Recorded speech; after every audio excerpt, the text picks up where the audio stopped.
Сәлеметсіздер балалар, сабаққа қош келдіңдер. Excel 6 сыныптың 4 модульдің 40 беттегі жаңа модульді бастайтын боламыз. Модульдің тақырыбы Drama and Comedy.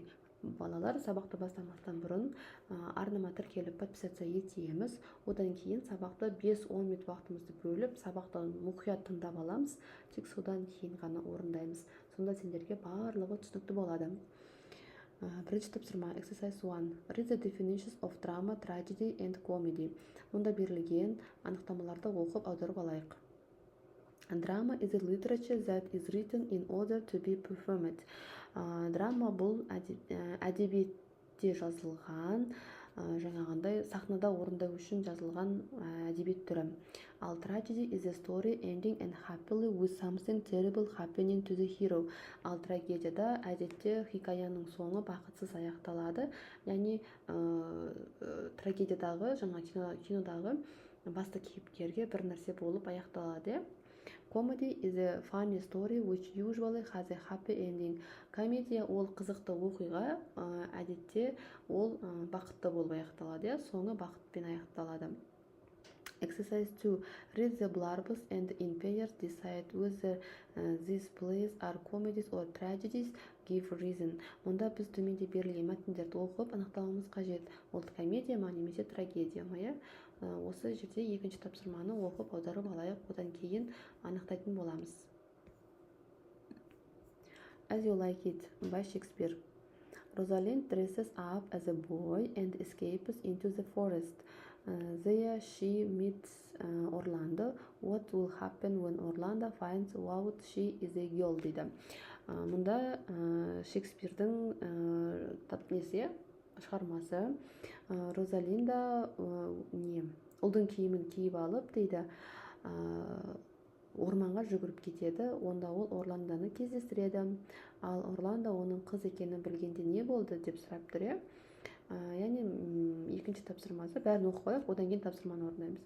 Hamlet by Shakespeare. When his father dies, Hamlet's uncle Claudius becomes the king. The ghost of Hamlet's father tells him that Claudius murdered him. Will Hamlet take revenge? Дейді. Шекспирдің Гамлеті. Әкесі қайтыс болған уақытта Гамлеттің ағасы Клавдий патша болады, хан болады. Сол уақытта Гамлеттің әкесінің елесі, оны Клавдий өлтіргенін айтады дейді. Ал Клавдий оның ағасы. Сонда Гамлет кек алады ма деп сұрап тұр.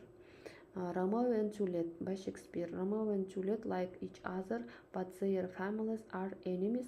Will they be together?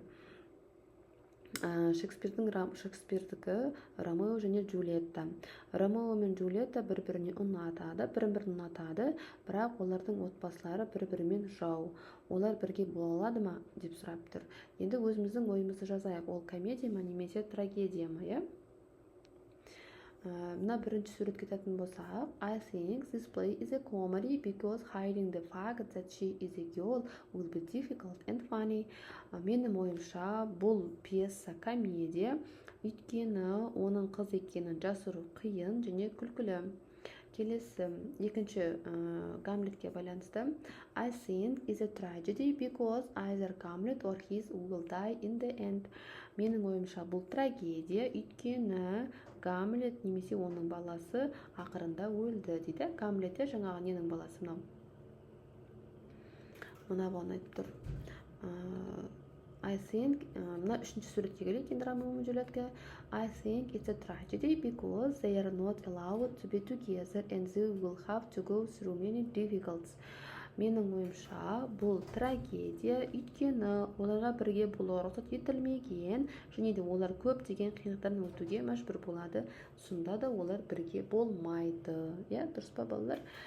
Did you know дейді. Сен білесің бе? Қыз жібек is a love story from Kazakhstan similar to Romeo and Juliet дейді. Қыз жібек бар ғой бізде, қыз жібек оқиғасы дейді, Қазақстандағы дейді. Осы Ромео мен Джульеттаға ұқсайды, сәйкес келеді деп осындай ақпарат беріп қойған екен. Ал балалар, осымен сабақ аяқталды. Келесі сабақта кездескенше сау болыңдар. Сабақтарыңды бөліп, мұқият тыңдап отырғандарыңа рахмет. Сабақ ұнаса міндетті түрде лайк басыңдар және де подписация етіп сыныптастарымен, достарымен бөлісуді ұмытпаңдар.